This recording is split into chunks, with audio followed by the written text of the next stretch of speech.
Namaskar and welcome. This is Pia and today we are on a soulful quest with Mrs. Jaya Rao, a powerhouse speaker on Indian philosophy and its modern applications with over 45 years of dedication and 10,000 plus programs across 20 plus countries. And she seamlessly blends corporate experience with profound wisdom, inspiring audiences worldwide to embrace success and happiness in their lives. So without further ado, let me welcome Jaya ji. Namaskar, kaise hain aap? Namaskar, very good, thank you. First of all, tell me, I know you just came to US. So how are you coping with all this jet lag? You look as fresh as anything. I guess I keep myself busy and inspired. So jet lag takes care of itself.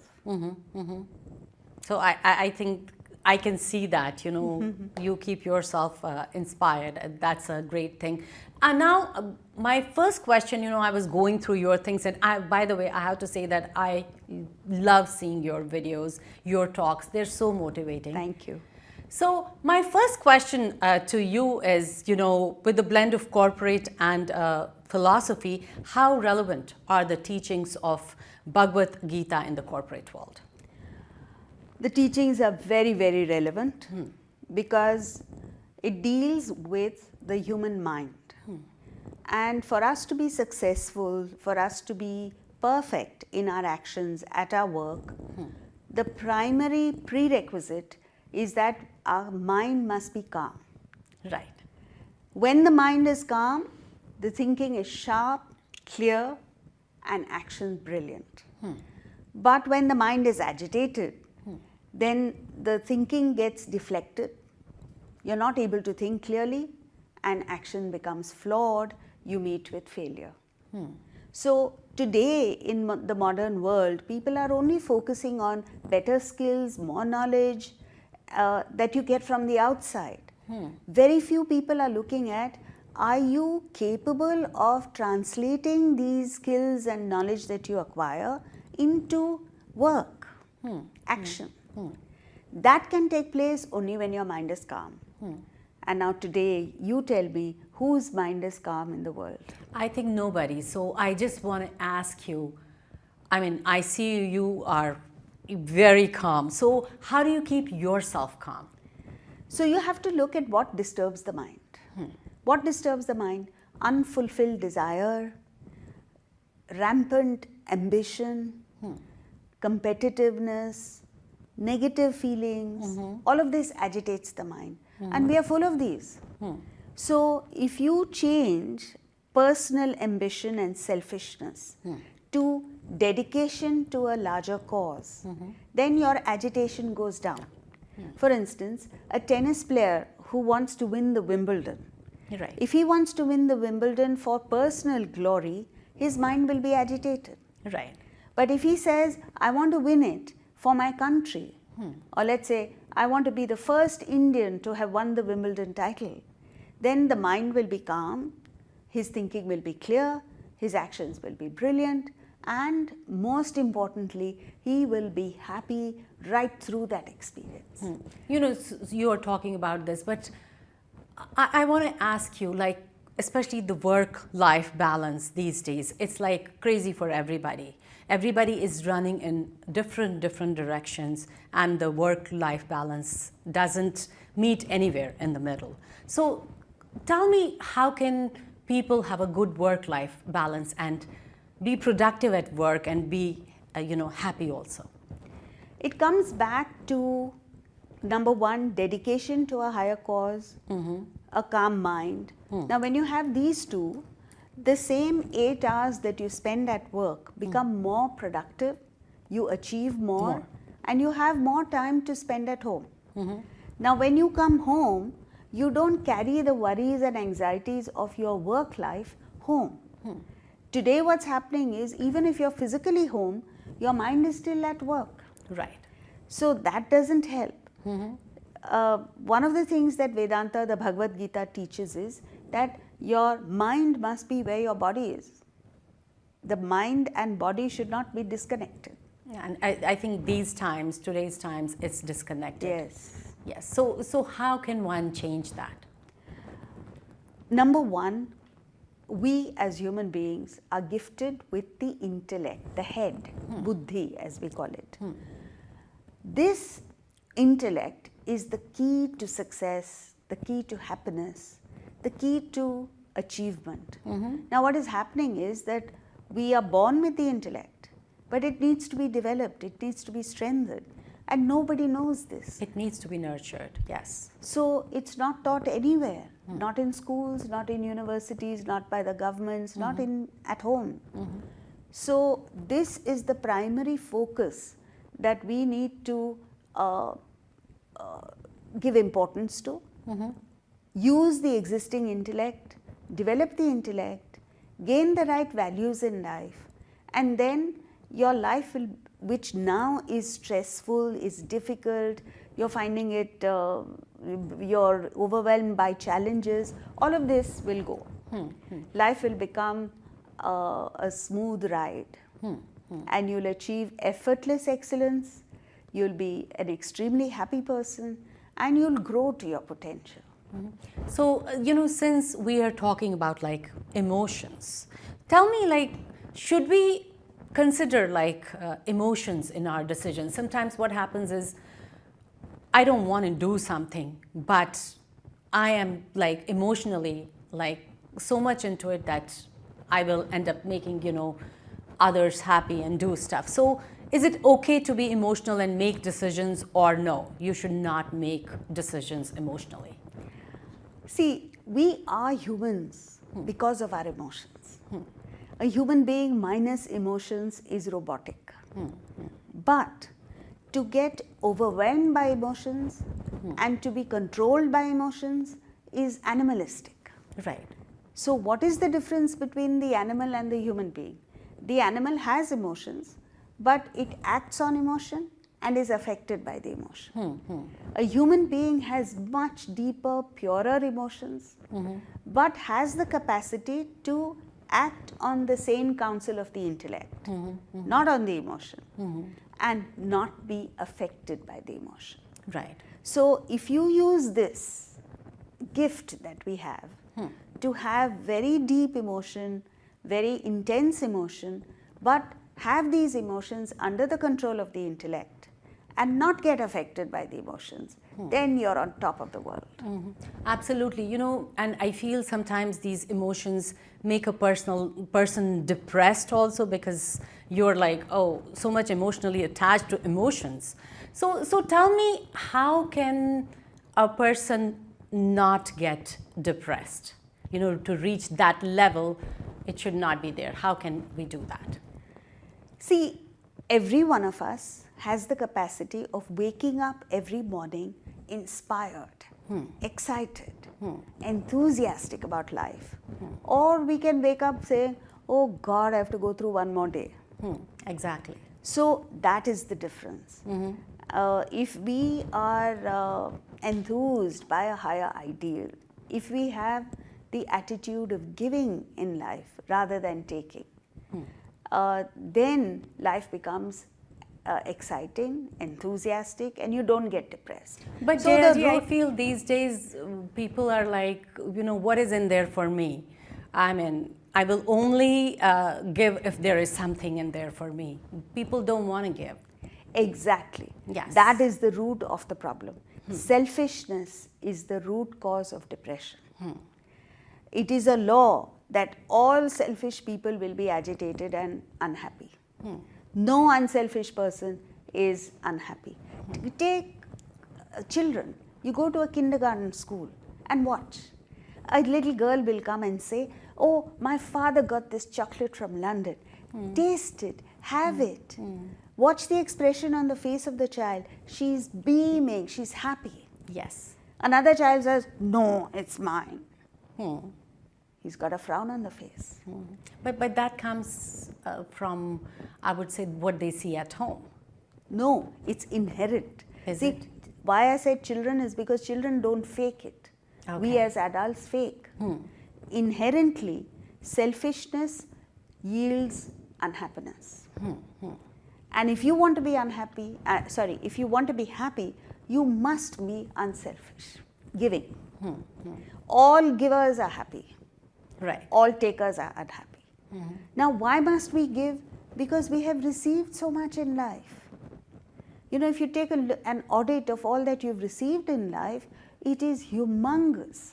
Right from the day we were born till now, we have got exactly what we needed in the right quantum, everything that we've needed.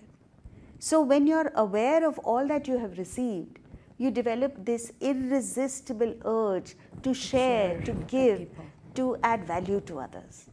And when you have that attitude, you will be successful in life, you will be happy, and you will grow into a towering personality. So it's basically the attitude of a person. I mean, there are so many people out there who have a lot, but they don't want to share because probably it's not, I think they don't have the right attitude towards it. So let's talk now about the relations and talk about conflicts. We have conflicts with the people we love. So tell me, why do we even have those conflicts? Wonderful question. See, you get down to the bottom of a relationship. Why do we enter into a relationship?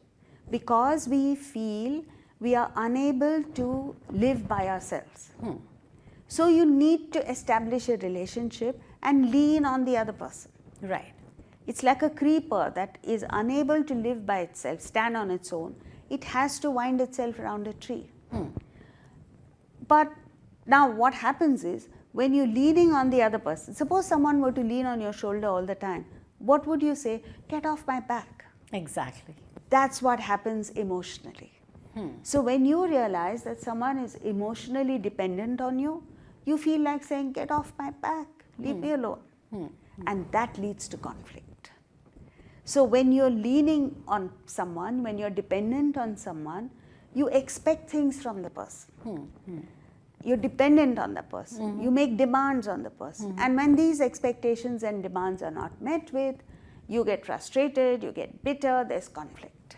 Absolutely. So tell me, what do you do when a relationship doesn't work out that we hope that it's going to work out? First of all, be independent. Learn to stand on your own feet. And then enter into a relationship. So when you have a relationship which is not based on dependence, then the other person also feels comfortable. Right. And then you become a giver. You truly love the person unconditionally. That's the key. So you say, I love you the way you are, whatever you are, with your pluses and your minuses. And then the other person feels truly loved and returns the courtesy. And it ends up in a wonderful relationship. But so what must we do? We must continue the love, drop the expectations, drop the demands. Then there is a wonderful relationship. So basically you are saying that there should be no expectations when you are in a relationship. It should be like, accept the person as is. Yes. It doesn't matter. Rest of the things don't matter. Because you see, we also have faults and we are not aware of them. Right. We expect perfection from the other person. If each of us focuses on oneself and tries to just become a better human being, now when I become a better human being, I automatically improve the relationship. Absolutely. Absolutely. Now the fundamental thing in life is you can't change anyone in the world except yourself. And the last person on earth you can change is your partner or spouse. So But don't I even think try that. These days what happens is you are like, let me change the other person only. I don't want to change myself. And everybody feels they are the best and the other person is on the wrong track. Yes, that's the problem. So what do you want to tell people who are like what I just said? Any tips you have for them? Learn from pets.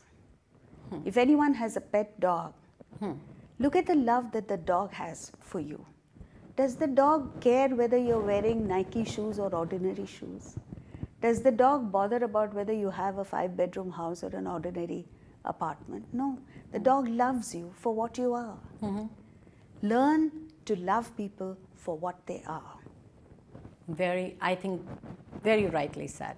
Absolutely. So let's go back to, in our dharma, we believe in the law of karma. So, but what is law of karma? The word karma means action. Okay? So every action has an equal and opposite reaction. Even physics says that. Philosophically, action doesn't mean just action. Action means the intention behind the action, the emotion that is driving the action, and it goes back to the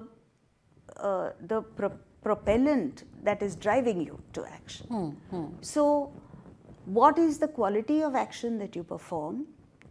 That boomerangs back on you as is. So, you perform an action that is hurtful to somebody, you say something that is hurtful to someone, it comes back to you. So, it's simple. We have desires in us, and the desire propels you to action. Now, what happens is that then comes back to you. So, there are two things in the law of karma. One is destiny, which is the sum total of all your past actions, emotions, thoughts put together. It is driving you in a particular direction. The second, very important, which only we as human beings have, is called self-effort, choice, free will. Now, every moment we are exercising that free will. If you continuously, consistently, constantly exercise that free will in a direction that is different from your destiny changes. So basically you're saying, are we bound by like fate, or do we shape our own destiny? Both. Your present is bound by destiny. You can't change it. But your future is in your hands. Okay, I get it now. Okay, I just want to move to a different topic of feeling like lonely and being alone. Is there a difference in that? There's a big difference. There are people who are alone, who may choose to be alone or end up being alone, but they never feel lonely because they are connected mentally to many, many people. Why are they connected? Because they feel for people, they work for their well-being, like a person who loves all his countrymen or just loves all people. In our culture, it is said, Vasudhaiva Kutumbakam, the whole universe is one family. If you feel that, but you're alone in your room, you're alone but not lonely. But when you fail to have this connection with people, you could be with people and still feel terribly lonely. So it's all in the mind. So it's all a mind game, basically. And sometimes we are kind of like gripped by the past, and of course we are anxious about the future. So tell me, how do we train our mind? One of the most important things to learn is to be able to clip the past, clip the future, and focus 100% on the present. This is called concentration. When the intellect directs the mind to the present action and does not allow it to meander to the unproductive channels of past worry, future anxiety. Then every moment you're in the present, you're concentrating there, your actions become 100% effective, successful, and you enjoy the present moment fully. Then you move to the next moment, it's the same thing. But I feel like, for me, I feel it's very hard, like, to train the mind to be always in the present, because, sometimes your past you will remember things from the past, and you can be anxious and stuff like that. So how do you do that? How do you train your mind? See, the key is the intellect. It is the intellect that holds the mind on the present and does not allow it to go to the past or future. The mind by its very nature is fickle. It shifts. It's shifty. It's like a monkey. It's constantly moving. So this mind that is asthira, unsteady, and chanchala, fickle, is held in place by the intellect. So that intellect needs to be strengthened. The intellect needs to be developed. Second is when your mind itself is dedicated to something higher, then automatically it becomes single pointed. Example, in the Ramayana, Hanuman was a monkey. So that monkey, which is asthira and chanchala, became single pointed when he came face to face with Lord Rama. When he was dedicated to Lord Rama, he was totally devoted to him. He became single pointed. And now people don't just worship Ram, people worship Hanuman. Exactly. So this is the power of the mind, that when you're dedicated to something higher, you become single pointed. Wonderful. You know, since you're talking about Ramayana, and I feel the scriptures say that, our ultimate purpose for each one of us is happiness. So how do you attain that happiness? Yes. See, fundamentally, you question 8 billion people of us in the world, most of us are intelligent. How is it that we are unable to find happiness? Because we're looking for it in the wrong place. Where are we looking for it? Out there in the world. So it's called the mirage effect. Just as in the desert you see water out there, you use the last resources of your energy running after something that's not there. Similarly, in life, we're chasing after happiness externally. We're looking for happiness in money, power, position, so on and so forth. When happiness is within us. So that's the fundamental thing. Now, why are we making this mistake?